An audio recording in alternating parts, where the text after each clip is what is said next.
What's up, everybody? I am Ethan with Fight Me on This. I'm Jill at CoachJill.April.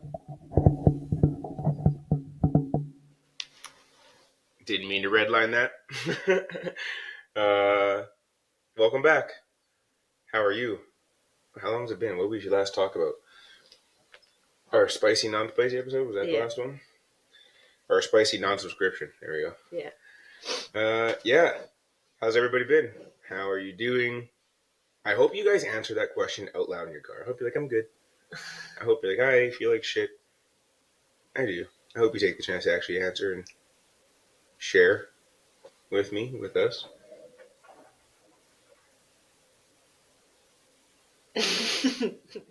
Backstory, if you're not watching, my dog is currently old and hurting her shoulder, technically, is bugging her.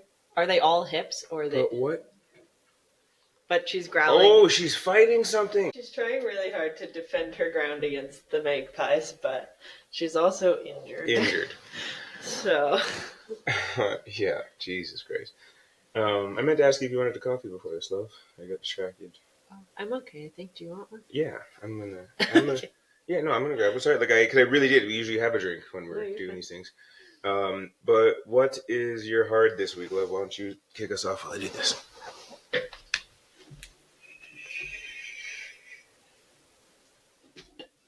My hard... I have to formulate how many details I want to give. Hold on. Oh, yeah. Fair. I can also edit it later. My hard is that 2 weeks in a row, we had people go back on their word. And unfortunately, they're both related to moving, which it's always hard when like the same theme happens twice, but it's extra hard when it's related to the same thing. And moving is stressful enough as is when everything goes to plan. No coffee? I didn't know it was off. I just turned it off because there wasn't very much left. No, you're right. I didn't realize we had gone through that much of the coffee already. Maybe that's me just not paying attention. Yeah, moving is stressful enough as is when everything goes to plan, and then to have 2 weeks in a row of two like fairly major things not go to plan was hard, and it's hard to not go into the feeling of like, cool, I'll just give up then. Like, I don't know why I bother trying to look out for people. I don't know why I bother including people in my plans. I don't know why I bother considering others when people are so quick to not return the favor. Mm-hmm. And then to have a company that was so excited to help us with the move and so excited to work with us, coordinate an entire move, go back and forth with my social media manager for weeks, do a video walkthrough of my entire house, take the whole inventory, only for them to call me 10 days before we move and be like, oh yeah, we actually don't have time to do your move on the days you need. What? To request if we can move earlier, which is like such a crazy thing to ask as a moving company, because like, you guys should be the ones to know that I can't just pick a new moving date. And then to be told by somebody who's like decently high up in the company, word for word, to be like, yeah, well, if you can't do an earlier move-in date, then you're going to have to find a new moving company. And like, I'd probably do that now because it's probably going to be hard to find somebody who can do your move. Yeah, first of all, fuck you, Tony from YEG Movers. What? Like, literally, fuck you. And I'm calling you out by name. Fuck you. What? Absolutely fuck you, your team, your business, your truck. I hope you get a flat tire as soon as you fix it. 6 feet down the road, it blows another one. Like, I actually can't stand human beings like you. You reached the fucking agreement on the day. You knew you took inventory of our house. It has always been the same day. And then you fuck us 10 days before and talk shit to my partner like that? That's crazy, you dumb fuck. Who runs a business like that? What'd you think this was? No, I don't care if you got a paying customer. You know, we would have saved you thousands of dollars on marketing. But now it's going to go the other way. Now it's going to go the way of, you're a piece of shit. And I'm going to say it with my whole chest. Yeah, and then to have that double down by somebody else from the company being like, yeah, we just like paid moves take priority and like your move would take us all day. As if you didn't know that, you fucking assholes. You took inventory of our house a week before. And I've said this to everyone, I'm actually fine with a company preferring to take paid customers, especially like as I'm not that type of influencer to expect companies to do shit for me for free, but you need to lead with that. If the conversation would have been, hey, if we happen to have time at the end of the month to help you with your move, like we would love to help. We will let you know either way by this date, but we do prioritize paid customers, especially with the moving dates you need. Great, cool. But to go, yeah, no, we're good. It's going to be great. We're so excited to work with you.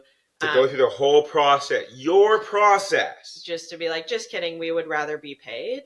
That's fine, but you should have said that on day one instead of 10 days before we move. So I'm just like tired of having to figure it out. And I know Ethan knows that feeling with me all too well of like him and I will always figure it out.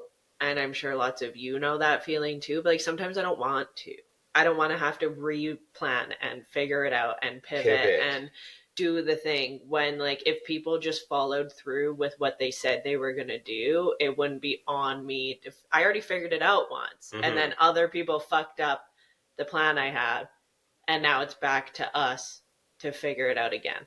And I don't have a choice because I have to move. We have to move.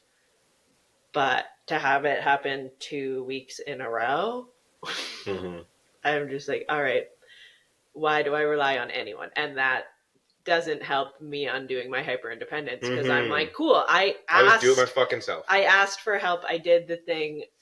This is why I just do it myself. Yeah. And really on Joe's point, like as you're learning how to unlearning shit, as you're learning new, better, healthier habits, ways to navigate, tolerate, process, and the thing you're directly working on keeps vomiting in your face. You know, I would rather not have to keep cleaning up this fucking mess, so I'm just gonna do it by myself. But I'm trying to I'm trying to learn not to do this by myself. But you motherfuckers make it so hard. I'm fine. I love you very much. It just like sucks because I'm like, at least if I do it myself, I know it'll get done. Yeah, like I said that to Jill too, like from my own side of when this started to hit the fan with the moving company. I'm like, I need to know by today, by the end of the day today, and I will do exactly what I do best. And I will call for help. I will put out a call for support. And people that have been waiting to be able to give back to a community or give back to a person or give back to a friend will come and do this thing. And we will do what we do every time. We'll fucking figure it out. We'll fill 18 trucks if we have to in a van. We'll fucking rent a U-Haul. I will hand bomb it if I have to. Wheelbarrows and 100 people. But like, fuck. The fact that we have to do it again. Figure it out again. Well, that's just like, nah, fuck all y'all. Yeah, and we grown. I got a couple of comments that were like, well, were you paying them? Doesn't matter. There was an agreement. You motherfuckers that think that that's a viable argument, also, you can start a sword. Because I actually hate you motherfuckers trying to live in a society with people that would prefer capitalism over people. And also, I think there's like an idea in this world that when somebody who puts out content on social media collabs, it's free. That's not free. I still have to do all of the work to, first of all, not just in the moment of filming and editing and posting. I've had to work for the last 8 years to build a platform where people will even consider collabing with me, let alone doing that specific collab in the moment. So next time you see a content creator getting things for free, it's not. We're doing our job in exchange for a service. Them doing their job. Which is not free. I still have to do my job in order to get the thing. I don't get to just like sit here, let a moving company come in, move my whole house and not talk about it. Like I have to create multiple pieces of content around that in order to earn the free thing. I put the air quotes in the wrong word. But yeah, it's just like annoying to me. And yeah, this is like I've never used a moving company, and like to our point of doing it ourselves, I had hundreds of comments being like, I had a moving company cancel 3 days before. I had a moving company cancel a week before. I had a moving company not show up on the day of. The specific moving company I was supposed to work with double charged somebody, like quoted them half of what they actually charged them, which is crazy. I had people be like, oh, I know that company, like their scheduling is a mess. Like I moving's a really big deal, and the fact that companies are so willing to fuck that up for people is It's not crazy just picking up heavy shit and putting it in a truck and then taking it out of the truck and putting it in someone's like shit. you're Like moving my life. everything, like there's value in everything in this house for us in some way, and you're gonna take that from some one building to another. Like, but I have to trust that man to move my entire shit, all the stuff. Like I don't do like ties to stuff very well, but I'm like a trauma hoarder. Like Jill and I talked about this the other day. I don't let go of certain things, so I never really had them. But it's mine. And it took me a minute. And if you break it, I want to break you. To that note, it took me a minute to realize because all like there's some things that I will not get rid of, but I will liquidate this whole house. Ethan's watched me do it many times. Of just from the like corner. I do clear it with him before I sell things, and sometimes the autistic defiance is like, no, we're not getting rid of that. And then 3 to 5 business days later, he's like, actually, you can get rid of that thing. But like, I'll liquidate a whole house. So it took me a bit to be like, oh, I actually think Ethan doesn't like to let go of things because he's never had things. And then to come to him and be like, is this a thing? And like confirm it was neat because it's not like I don't get annoyed that he doesn't want to get rid of things. There's just like a piece of my brain that's like, but why? And then eventually I was like, oh, actually, I think I figured it out that it's less about the like that specific thing and more about like that's a thing I've worked for, I've paid for, I've gotten for myself at some point. So I don't want to get rid of it, whether it's actively being used or not. I like that we can tangent through piss offs and go back to things we learned in our piss offs. I have one smaller piss off that if anyone wants to solve my problem, please let me know. We've been getting our nails done. It's really far away, but mine keep breaking, and it's actually pissing me off because it's been like a week. We can change it. Since we got our nails done, and 3 of mine have chipped / broke. And I'm way more violent with my hands. And this entire thumbnail, like you can't see it from here, but the whole like top corner is gonna, the whole nail polish is gonna fall off. And we get gel polish, and I'm not really understanding why that's happening, but it's pissing me off twofold because then once the gel comes off, my nails break, and I've worked really hard to have fingernails again. And also, why am I paying for something that is falling off my fingers after a week? Like my pointer finger was chipping the second day.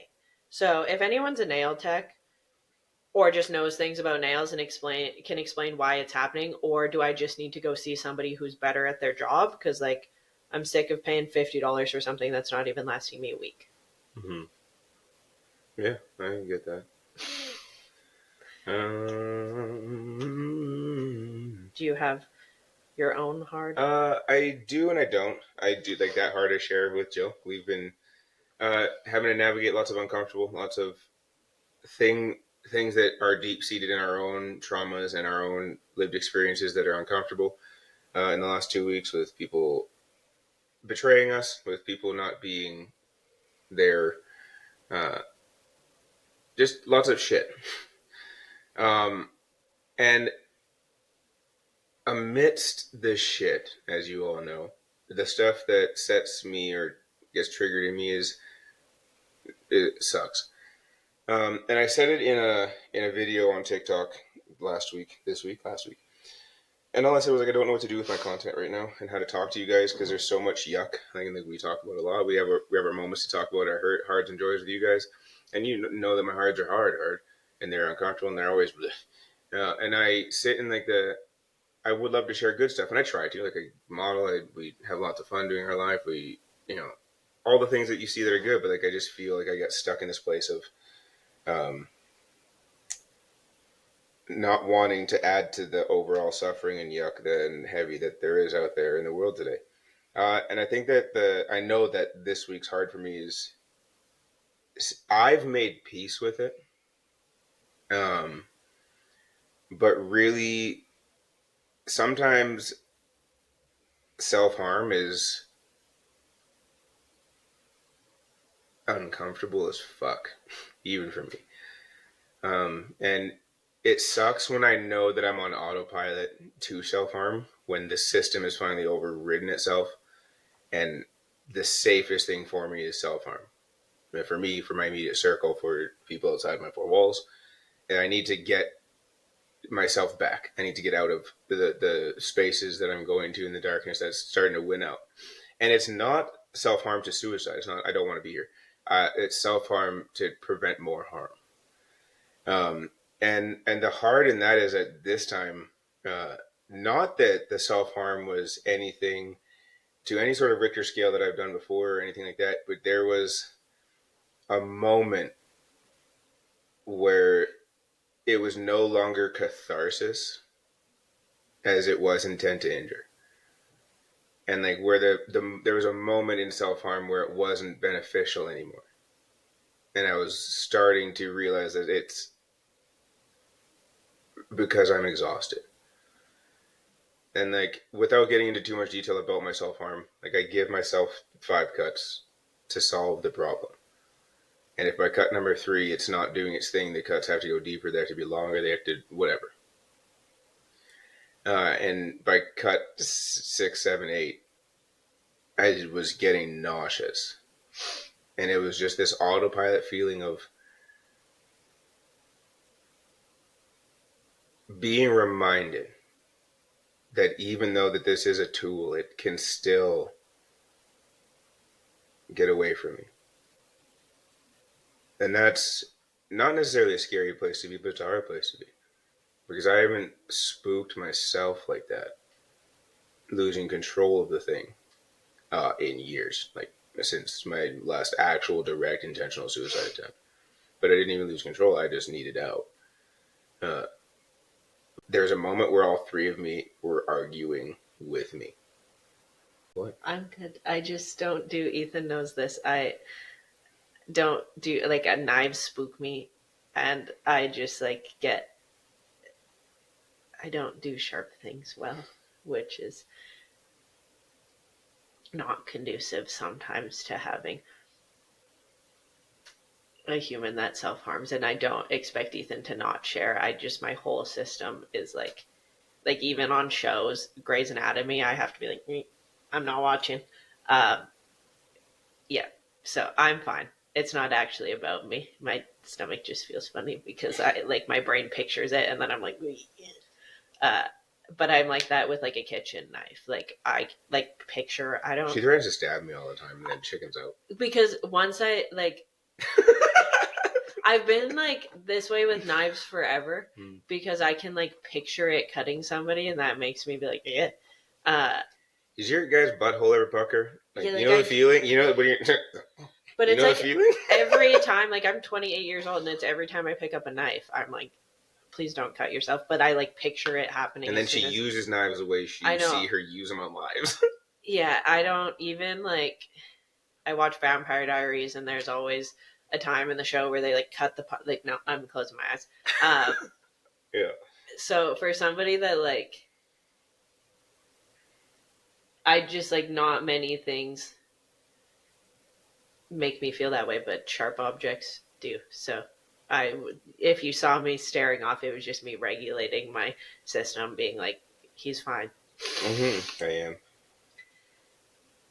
But yeah, thank you for sharing all of that. I know that it's hard to share, and I'm sure for some of you it's hard to hear, but I think it's important, and I think it's neat I'm gonna go with neat that you like recognize that it was getting to a point where it's no longer doing or wasn't doing what you like need. There's so it's so hard to talk about in public because to tell people like it is about the blood, it is about the fact that it hurts. It's about both. And I've said this in therapy to every therapist I've ever had, and Jay's the only one that chooses or chose to understand it. Like it is about that. I said it to Jill yesterday when I knew it was too far gone. Jill will always try to stop, whether she knows I'm going to self harm or not. Will always try to keep me from leaving the room to make sure that like I have a safe space to exist in. But sometimes I need to go, and Jill tried to stop me from leaving the room. I assume I don't know what in those moments I don't really know, but I assume she saw me grab the blades, uh, and she tried to like cut me off, and a version of me, a piece of me yelled that it has to hurt, Jill. And like I know in that moment, all I was saying like it's already past that point. Like I need to ground myself in this way. I need to go and be left alone, uh, because it has to hurt. There has to be a mimicking of the pain that I'm going through internally. There has to be something to distract me from what's keeping me focused on the that I can't get through. I can't see or hear anything outside of this. So it has to hurt. It has to make me look. It has to. What is that? It's a lot like the human brain doesn't actually have a storage space for pain. That's why when we cut ourselves clean enough, or we run into shit, and then all of a sudden it's not till we see it and it goes fuck, ow. It's the same concept. Like the pain and seeing it recess the system. Now it has to deal with something else. Now I need to. Do I have to stop it? Oh, it is bleeding. Oh, it's I'm the it. Oh, it. Okay, that hurts. It. Oh, maybe you can breathe. It happens like that fast. It's all of that chaos, and then the pain starts, and then the blood happens, and then the reset starts. I know you're uncomfortable. I know. But if you know someone that self harm, this is a very common thought process, a very common theme. It has to hurt because it already hurts. And that is my experience and many others' experience with self harm and why. At least pieces of why.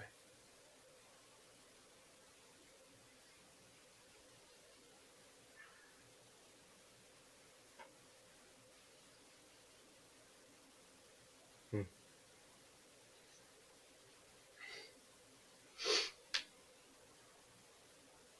I had something to say, But now what? but I just can't remember what I had. Oh, yeah. I always like it's not that I want to stop Ethan from doing what he needs to do. I just like will always be a piece of me that's like, can I how it lands in my brain is can I keep him safer if I keep him here? And it's like a 50-50 sometimes. Yes, sometimes like in that moment I knew he needed. I also had a moment of like I thought I knew where all the sharps were in this house. So when he grabbed one, I was like, "Hey." um, I'm going to interject real quick because that's a really important thing that I need to say to everybody. We've said it once or twice before. Um, if you know someone, live with someone that self harms,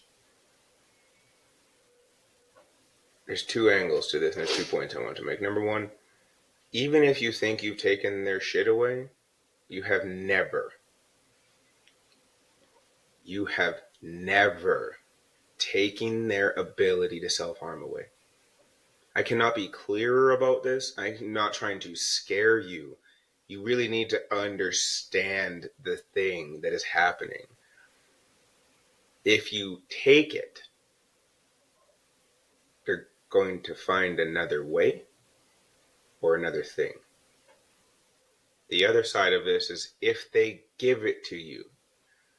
In my healing, I realized that I wasn't really safe around sharps. Sharps weren't safe around me.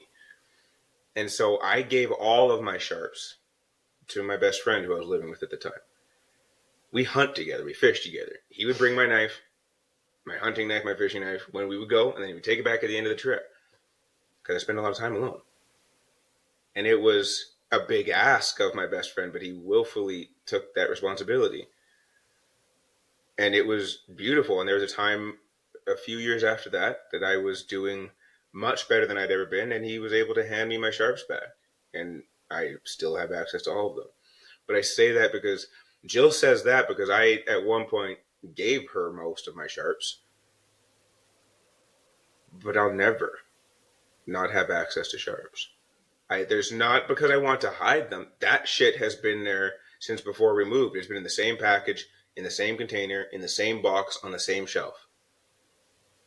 Since before Jill moved into my home. Since before Jill walked into my life again. Those sharps have been exactly in that place. There's sharps all over this house. Not because I've hidden them, because there's sharps all over this house. I'm not like, I don't want to scare you. I'm trying to really make you aware that. Yeah, and I you know what I'm saying, though? Like, can you help me out? I don't keep tabs on Ethan sharps to like be like, I'm going to take them and hide them, because that's not helpful. I would rather him have access to the things he needs to do it safely than find an unsafe way to do it. I feel very similarly about when places take away abortion care and abortion rights. It's not going to stop people from doing it. It's just going to make it less safe to do it. That was a great analogy, baby. So I don't like keep tabs of being like, I didn't know those were there because I need to take them. I'm just like, no, I knew those have been there the whole time. I knew when I grabbed them, because I never do. I also normally would. That's how I knew I was already long past the point of needing an outlet. Was that I just fucking grabbed them in front of her without even, because it didn't make a big deal. I just grabbed them. My whole brain was like, hold on, I don't have time to deal with that right now. Yeah. But like, and very similarly, I didn't have time to like think about it. I needed the out, and I'm glad you brought it up and said that you noticed that there was something there, because it's in the back of my mind. Those are always there, but those are not the sharps that I've used in the last year, because I don't. I'm healed enough to not need them to be hidden from me. I'm not naive enough to know that I'd better have some version of a safe sharp in this motherfucker in case of an emergency, which is such a fascinating thing to talk about self-harm. But I've been doing this and speaking this way about it for the last 8 years, because without self-harm, either I would be dead already or other people would be dead. Same side of the most fucked up coin you've ever flipped in your life. But truthfully, like, there's many things that I've had to convert into beneficial support of my own psyche. And self-harm is, fortunately and unfortunately, one of those. It used to be bar fighting. It used to be street fighting. It used to be violence on other people for fun, because there's so much that they want to invoke on people. So I might as well go find those motherfuckers and beat the shit out of them. And I got made a long time of my life about that. But that doesn't do anybody any good. I mean, listen, I can make the argument all day that it does so many people good. Like, there's no fucking way that it can't be benefit. You listen to, anyways. What's your joy? Before I go on a tangent.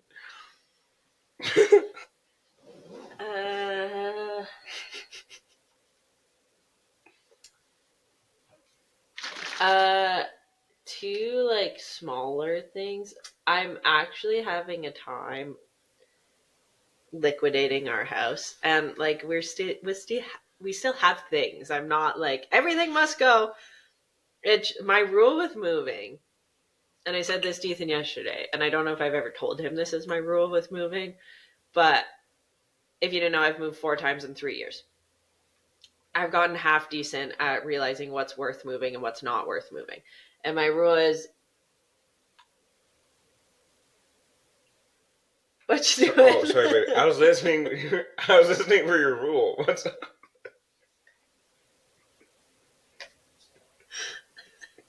I can just hear this like tinking sound. Like, what are you doing? What are you doing? Autism over there. What are you doing? Because when you shake these, it gets stuff in it. So you'd be Yeah. like, so while in the process, bitch, if you would just let me explain. And I always dump it on you at the couch or some shit. So I was like, don't do that this time. So I went to like lick it and get the stuff out of it. And then I realized that as I did that, my canines just fit inside this. And I was like, oh. And I spin it with my cane. And then I was listening to the rule. And I was hooked on a loop of your listening. And I'm now focused on what I'm doing. And that's when I listen best. So that's why I don't know where you were in your story after the stopping of talking. I thought you were pausing to change your story or some shit.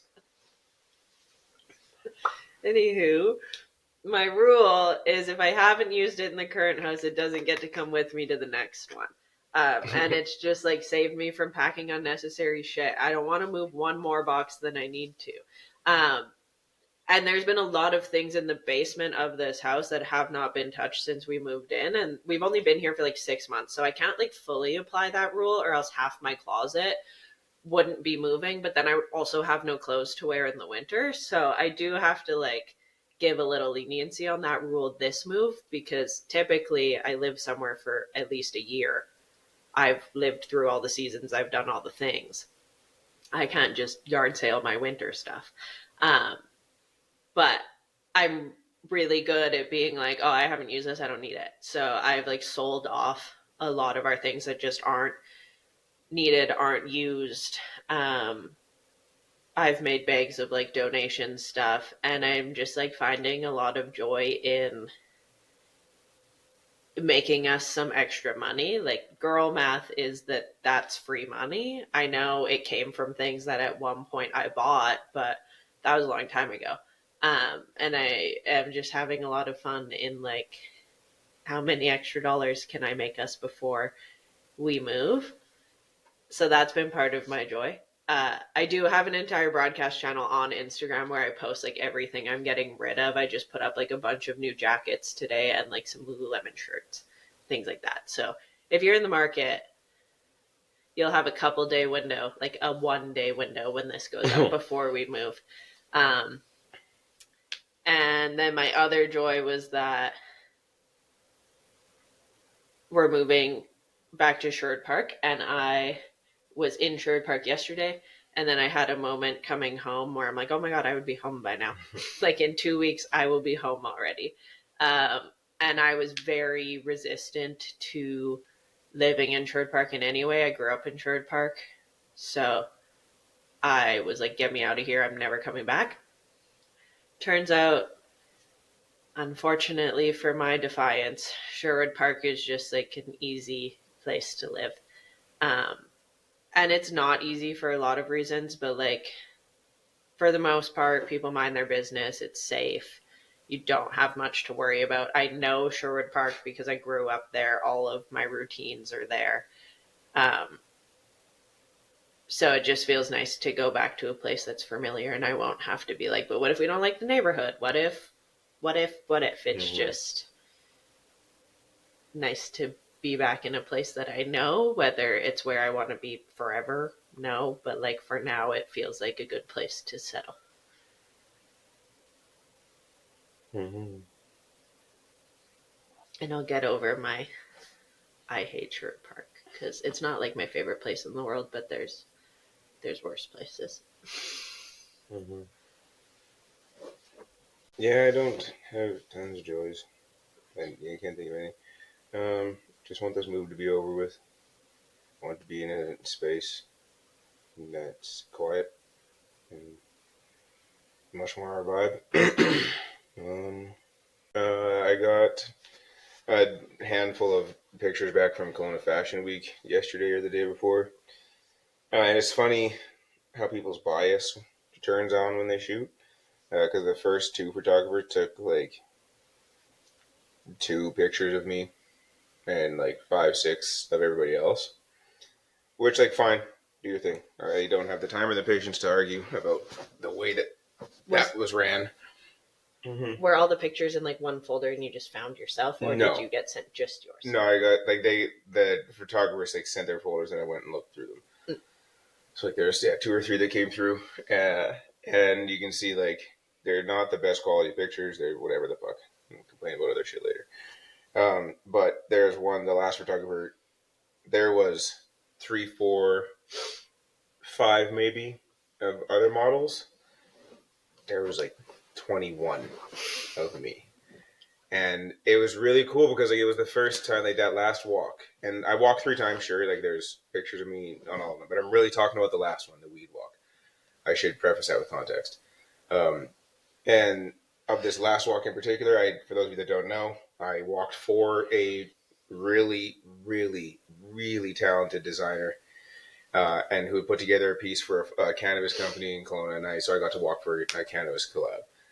And I rolled the blunt myself and dapped up the audience and just put on this whole character and lit this blunt and had myself a walk. I didn't know how long I was there. I don't know how long it took. It felt like it was so fast. It always does feel like it's fast, but I know I was there for a little bit longer than normal. I had an interaction with a friend planned, and it just all went so well. And I knew by the videos that I saw, the way I was walking, I knew in my walk I fucking crushed it. I knew I loved every second of it. But in that series of like 21 photos or whatever the fuck it is from the one photographer, I knew that he loved it. It was a 2-person team, and I think that I got those ones from him because I think she was walking the floor. But either way, someone takes that many photos of you, they're loving what you're doing. And to look at the expression on my face, to see me dap, to watch my confidence grow as the blunt lit and everything else that was happening. But my favorite thing of all those photos is seeing the way the audience react. Because I can hear it. I can remember how loud it was. But you're not looking. You're looking at the camera. That's your job. So to see people see the blunt and start to be like, what the fuck is he doing? To see people already cheering. There's one person that's in like 5 photos in a row and their eyes just get bigger and their smile gets bigger as they're like catching me walking. There's people that are like in hysterics laughing already. There's just so much joy everywhere for a decision I made in private. So my joy is just being able to relive that. Proud of myself. As you should be living.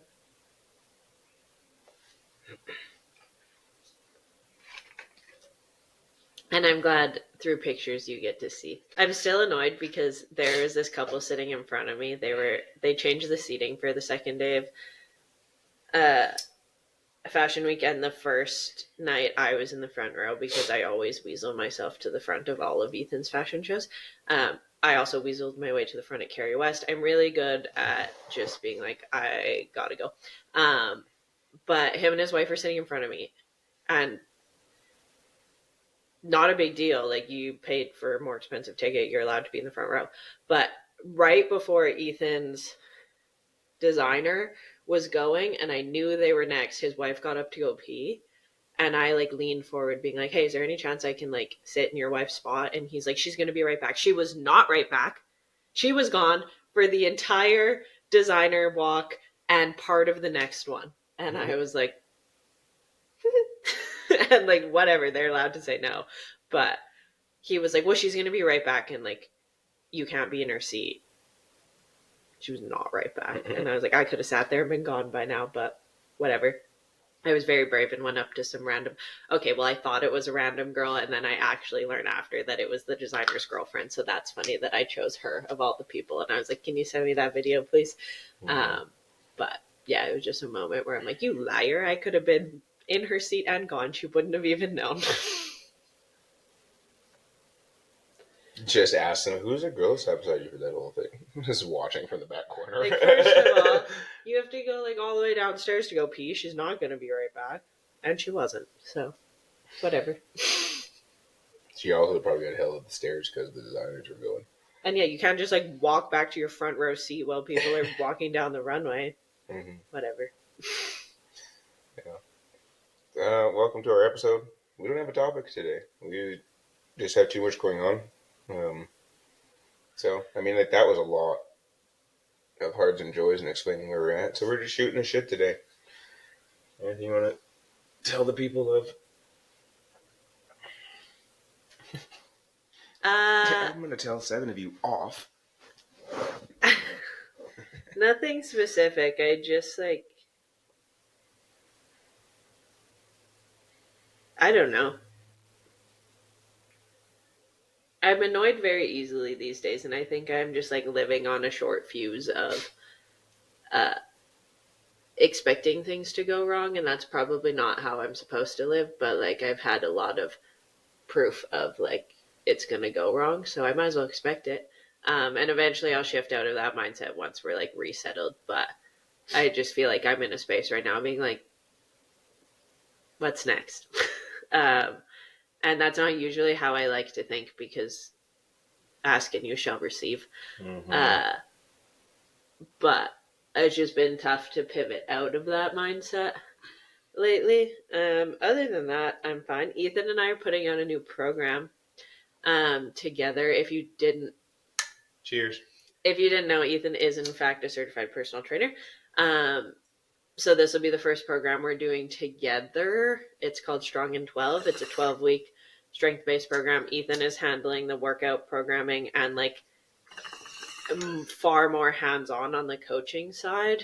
And I am handling nutrition. So it feels nice in my system because I have an 8-week nutrition program currently, and then this will be a 12-week strength program.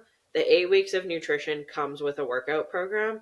The 12 weeks of strength comes with a little bit of nutrition coaching. So it feels nice to have like 2 programs that one is more focused on nutrition, one's more focused on workouts. And having that combo and that option for people. It's going to be a program you can join anytime. So when this goes live, the first group will be starting on November 3rd. So if you're looking for a place to like actually see progress with your workouts, actually get strong in the gym, actually find consistency and support, we would love to have you in it. And then after November 3rd, you'll be able to join the program whenever you want. So Ethan and I have like spent a lot of time and put a lot of thought into how to actually set up the program so that it makes sense for you to be able to join whenever. I'm really tired of the health and fitness industry creating this like panic for people to do things all the time. And I've always kind of sat on the side of like, yeah, sure, it's never going to be a perfect time, but there's probably going to be times that make more sense than the others. So I'm not really a coach that's like, well, you should probably sign up now no matter what. Like, yeah, if you have a 4-week vacation coming up, it probably doesn't make sense to join an 8-week program. Like, I logically hear you, and I'm not going to force you to spend your money on something you're not going to do. So this program feels really nice in my system to just be like, yeah, join whenever you want. Like, I don't have to create that, like, you need to sign up right now around it. People can just be like, hey, I need some support with workouts. Cool, hop in the program. It doesn't have to be this like big intake and posting about and like all the things that go on behind the scenes that you guys don't see. And further on to Jill's point, another reason for it being accessible all the time is that the program itself doesn't actually need me to coach you through it. That is not the point of this program. I designed this program to challenge you mentally. I designed this program as a strength program that's going to push what you know about yourself. And it's not meant to be cheesy. It's not meant to be, I had to figure out how to do this to trigger the same thing that I went through when I did my version of learning how great I am. I'm still in that process now. I'm in a new phase of it. So as this launches, I will also be going through my own version of being strong at 12. What is it? Where am I at now? And so this, when you join, you have access to me. You have access to Jill. You have access to 12 weeks and change of what the fuck am I doing? This is fun. But the whole time, I'm hoping that you're going to be learning about you. Not just how strong you are, not just how much you can push in the gym, but why? Why do I do this thing? Why am I actually trying to be good in the gym? To what end? If you don't have those ready to be answered, this is going to whoop your ass. And I think it'll be cool to see people figure it out. Like, if you, and this is something I can speak on all day, like, if you think that weight's too heavy, you're right. And I'm really good at convincing myself that things are too heavy. But when I don't, things aren't actually that heavy.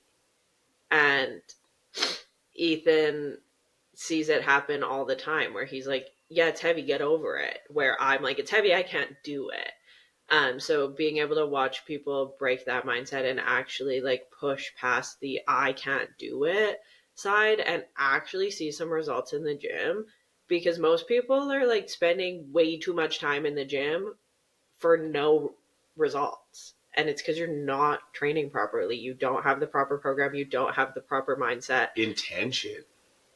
Like, why do you train? To look good naked. Perfect. But why? Why do you want to look good naked? I like bat a solid 88% average and stumping people with the follow up to, why do you want to look good naked? Just because I do. No. Listen, you don't actually have to answer this for me, but why do you want to look good naked? Because if I can crumble this already, the first time that bar is heavy, you're going to crumble. Because it doesn't mean anything. It's just this phrase you heard. Everybody wants to look good naked, nigga. Yeah. But unless you can put your own why on it, it doesn't fucking matter. It will never get you to where you want to be. Wanting to look good naked was actually one of my goals. I have never loved my body. So, of course, I would love to look good naked. Well, why do I want to look good naked? Because I've never loved my body, and because I'd love to look at myself in the mirror when I get out of the shower and go, fucking holy shit, man. And I can tell you that I had many of those moments along the way. Many. It wasn't about looking good naked. It was about the moment that I got to say, I'm proud of you, my guy. This is fun. Look at you. It's got to mean something. And that's why this program's important. That's why I built it. That's why we decided to collab on it. That's why Jill is choosing to support it with nutrition. It means something. What? Nothing. I'm just excited to do it. Yeah, I think it's going to be fun. It's going to be cool. It's going to be something different. I've spent a lot of my business getting people moving again, getting people caring about their nutrition again, and this is going to have a little bit more oomph behind it and be like a really great next step for people that are like, okay, I go to the gym, but what's next? If you've hit a plateau, like there's so many people that are like, I've made progress, but like now I feel like I can't not even get stronger. Like my body's not moving the way I want it to. Like I feel like I'm stuck here on a chest press. I'm stuck here in my squat. I'm stuck here in a deadlift. Well, physically, if you're doing the work, you should be getting stronger. Then by definition, it has to be a mental block. But what's the mental block? Everybody keeps thinking it's a physical. But no, well, if you're doing I have a program that's going to let you ask that question. Why am I stuck here? And I promise we're going to get to answer it. There's no reason that you should be stuck at a plateau after week 5, week 6. If you really are resetting your intention.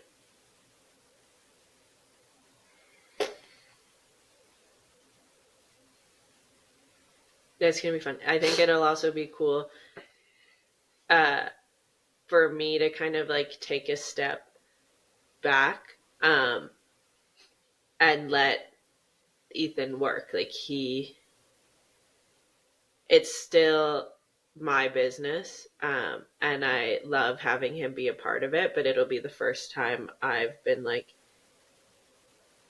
you go coach, instead of me being the coach. So I think that's like I do the programming, I do the stuff behind the scenes, but it's never me in the rooms, in the group chats, in the things, talking to people and doing the coaching portion. I'm doing the other hard part. And I'm sure there'll be hards for me of having to shut up, let go sometimes. And I actually don't like. It's not. I don't think it's gonna be that hard. It's not that I don't like how like independent I am because it's built me a business, but I also know it's not needed all the time everywhere.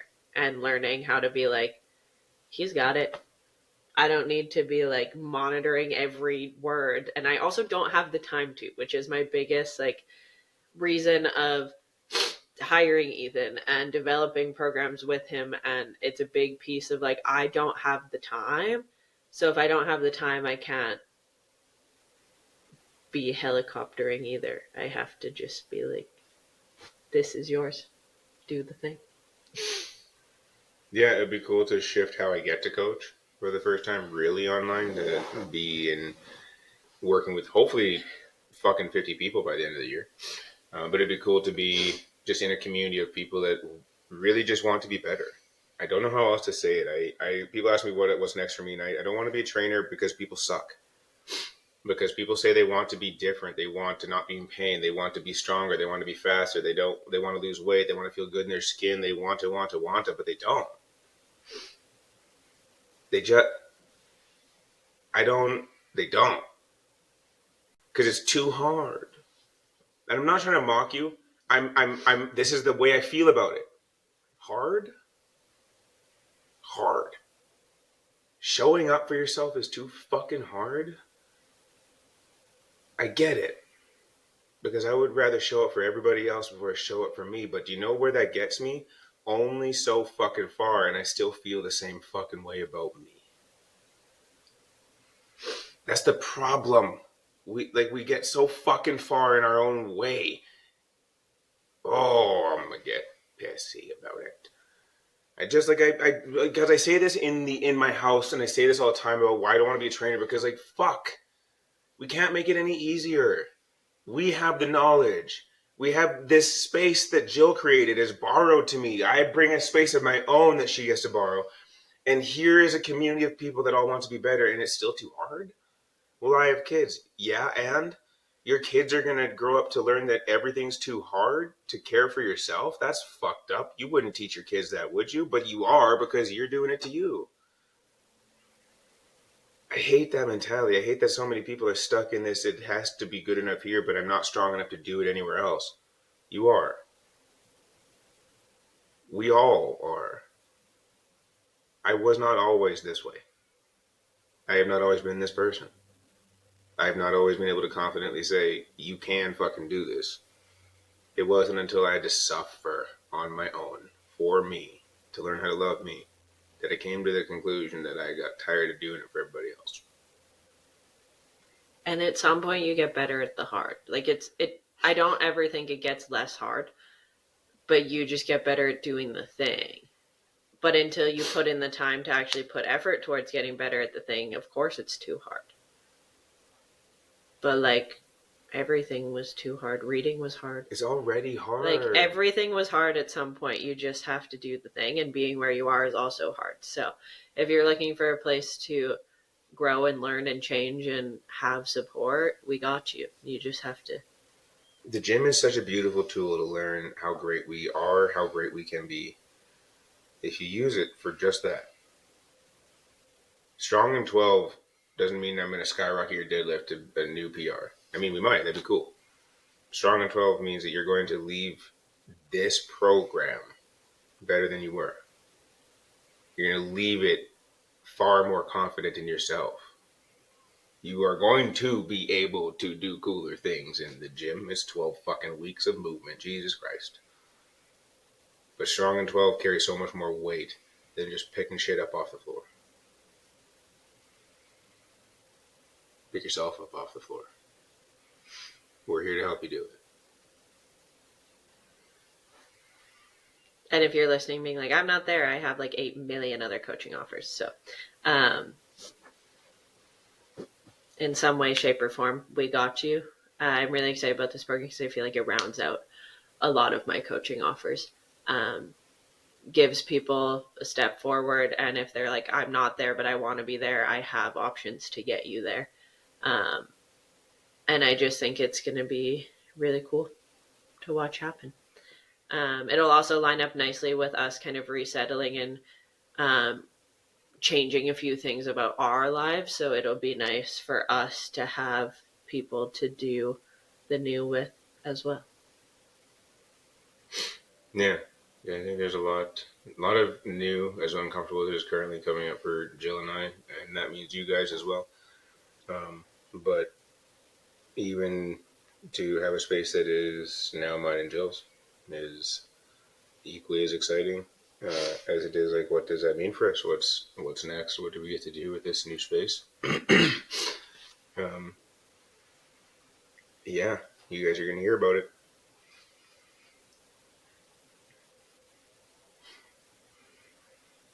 Yeah, I don't think I really have much else right No. now. I'm excited to resettle. I'm excited to also be done moving. I'm excited to change a few things. I can feel the itch to kind of get back to a regular gym, and I will say I am so I think it'll be fucking excited for that. I think it'll be really nice. A few weeks ago, I kind of clocked that I've stopped doing a lot of the things I used to do alone, and that's not because I don't like doing things with Ethan. It's just because I don't know, I feel like when you get into a relationship, you get in a groove of like we do things together, which as you should, but you can also do things alone. And I think kind of realizing that for myself and realizing I need to bring back in some of the things that used to be really productive for me, even as simple as like having an office with a door that closes. Like that might seem weird, but just to have a space where I go and work, I can close the door, I can do my thing, I can have like regular work hours, I think is going to be really helpful. If Ethan's training clients, I can go to the gym with him and do my own workout. I can go to the gym at a completely different time. Being closer to all the places that we do our things at will be nice, because me and Ethan differ on this, but I will do everything I can to not have to drive more than I need to. So I make a lot of excuses being like, oh, I want to go do this thing, but I was already in Sherwood Park today, or I already drove somewhere today, or. So that gets rid of a lot of it, not with drives being 5 minutes instead of 20. So yeah, I don't know. I'm excited to bring you guys to the new house. I'm excited to have it in the podcast space. I kind of like this setup. I love that this couch is modular, and I'm glad my tisms saw this. Yeah. It'll be the first time we have like well, for me, I have like a standalone house, not a duplex or an apartment or whatever. New walking trails, all the good things.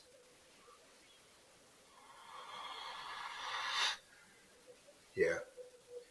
Yeah, outside of how hard this is and the tests in transition that we're facing, like on the other side of it, it's still space, time, energy with Joe, with you guys, standing on creating spaces for us so we can keep creating spaces for you. Yeah. Ethan and I are really good at considering each other, so it feels nice that like in our new space, it is just considering the two of us. Mm-hmm. And obviously anyone who gets invited in, you're considered. Everyone's always considered once they're in our space, but in the grand scheme of things, it's just our space to do with it as we please. Mm-hmm. Imagine a time, the next time we move, it gets to be like an hour space, like a real certified hour space. Daydreaming.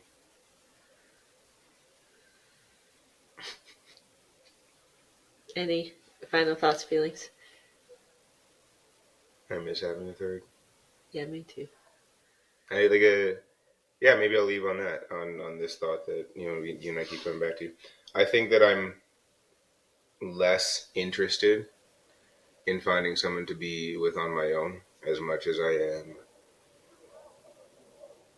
just ready, willing, and waiting for someone to want to take up space and do life with us. Not that I won't go on dates and stuff. I just, with everything that's gone on in dating life and everything that entails,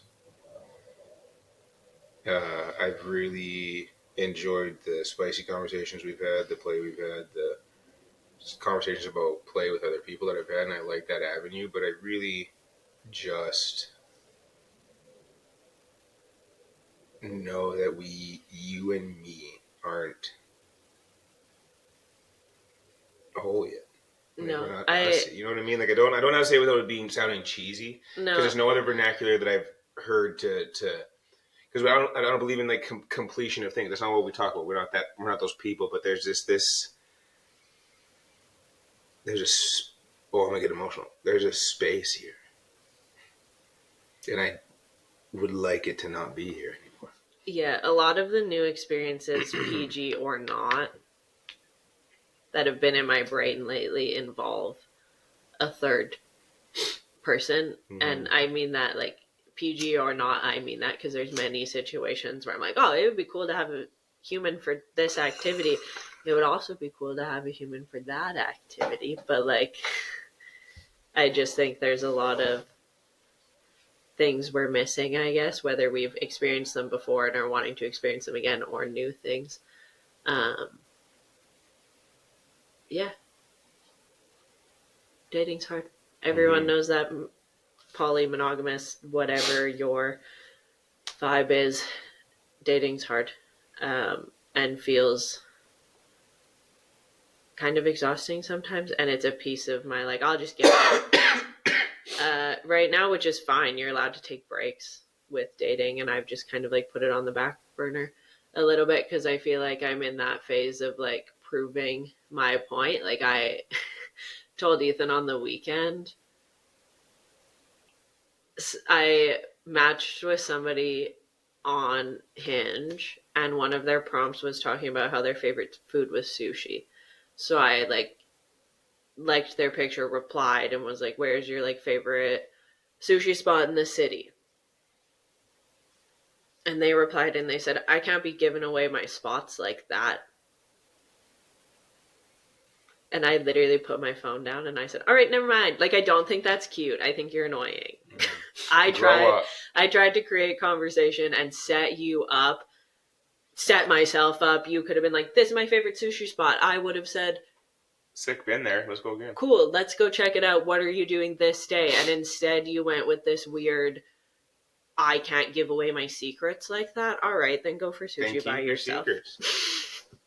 I feel like, and that like, and I can hear, because when Jill told me this story, I was like, I immediately, and this is always my piss off, hear it both ways. That was supposed to be playful. I want you to go fuck yourself with your secrets. And I also think that's a piece of me where I understand to a different person that might be playful, but I feel like I'm just so annoyed with dating right now that I'm just like, that wasn't cute. Fuck you. But somebody else would be like, "Oh my god, a challenge to get them to tell me." No, I don't care. I don't care anymore. Go for sushi by yourself. Okay, it's funny because Jill and I are very different people. You guys know this. We see the world very differently. We date very differently. But when Jill told me that story, I knew how mad she was, and my brain really tries to sit and be like, no, like that was supposed to be playful, but no. I was like, I immediately and unmatched. And maybe if it would have, I felt the same way Jill did. Like maybe if it would have happened further down the road after like some back and forth in a different like if context. You had asked about matcha on the sushi date, and she had been like, oh, I can't give away all my secrets. I'd have been like, that's fair, but you want to take me? Like, yeah, different. like, oh, like I'll have to save that for next time I see. Different. You're going to lead with, I can't give away my, then I hope you go for sushi alone for the rest of your life. Like, I just don't care then. And that's when I know I need to leave the apps, because I literally am just like, great, enjoy being single for the rest of your life since you don't tell people where you want to go for sushi. That sounds predatory. Like, no, just trust me. Show up at this address at this time. It'll be the best night of your life. Like, bitch, I could have solved two of your problems. I could have taken you for sushi at your favorite spot and paid for it, and now I hate you, so. That's where I'm at with dating currently. And then I took Jill's phone and took all the dating sites off her phone because this is too much Because I'm energy. just gonna yell. Because it's just too much. Like it is. You hear it, right? It's like, ooh, Jill, maybe you should put them down. She did. I did. I literally read the message because I was like, oh my god, they replied. And then I literally went, never mind. And when I phone hear down. that, I can hear that on the couch from downstairs. But thank you for joining us. Fuck, I am large. I am grown enough to just like. It's good. It's weird. We're wild out here. We hope you enjoyed that, whatever the fuck this was. It was kind of fun, I'm not gonna lie. Thanks for hanging out with us and listening to our problems and also our good things and also. And we hope to see like 21 of you in the program by the time it launches. Yeah, come get strong with us. I'll do it with you. Ethan I'm not going to do the actual program because I'm going to have to run the coaching and shit for it, but I am going to track my journey along with your guys's. How fun! Yeah, I'm going to, because it's going to be cool, we're going to say bye, to see Jill feed people for strength. Because I don't get to do that very often because Yeah. everyone's like, I'm going to be skinny. Now, feeding for strength is fun. It's more fun because there's like, it's not that you get to eat whatever you want, is that you get to eat. Like, you got to eat. So, if you're listening right now and you're like, sign me the fuck up, CoachJillApril.com. That's my website, right? Yeah, CoachJillApril.com. You can fill out an application, put Strong in 12 somewhere in there, and I will send you all the info and get you signed up. Strong in 12. If you have questions, comments, concerns, you can DM either of us. As always, you can find me at CoachJill.April. Strong in 12. You can find Ethan at Fight Me on this. Strong in 12. Catch you next time. Strong in 12. Bye. Peace.